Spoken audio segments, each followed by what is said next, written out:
activation of the Election Petition Tribunal with sponsored thugs.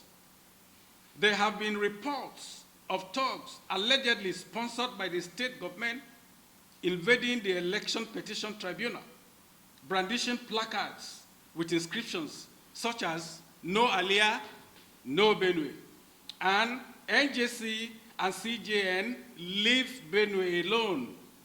These actions are perceived as attempts to intimidate the judiciary and obstruct the course of justice, raising concerns about the erosion of judicial independence in Benue State. These actions collectively paint a picture of anti-democratic tendencies that threaten the very fabric of governance in Benue State. The Supreme Court, in its recent judgment concerning Rivers State, highlighted that the absence of a functioning legislature equates to a lack of governance.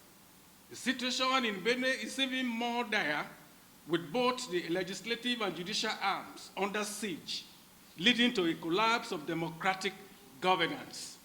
We know that except for democracy to actually work maximally, the three arms of government must work and the checks and balances must actually be at bay. Because despotism or authoritarianism cannot actually be defined other than this, that you emasculate the other arms of government and it's only your arm, the executive, that is working. Even in military regime, things like this don't happen. So the use of thugs against the judiciary and other institutions is particularly reprehensible.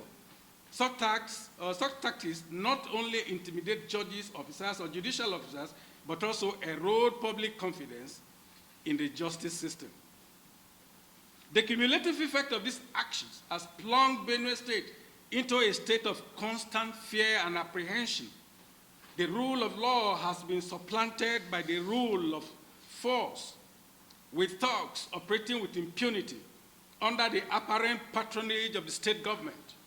This environment is not just reminiscent of, but indeed worse than, the darkest days of military dictatorship, where checks and balances are non-existent and power is concentrated in the hands of one individual.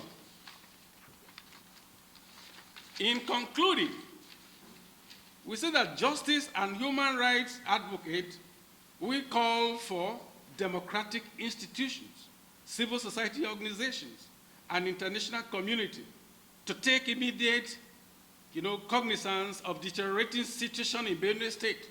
We demand an urgent intervention to restore the sanity of democratic governance, the independence of the judiciary, and the safety of all citizens. Governor Alia must be held accountable for his actions, and steps must be taken to ensure that the principles of democracy and the rule of law are upheld in Benue State.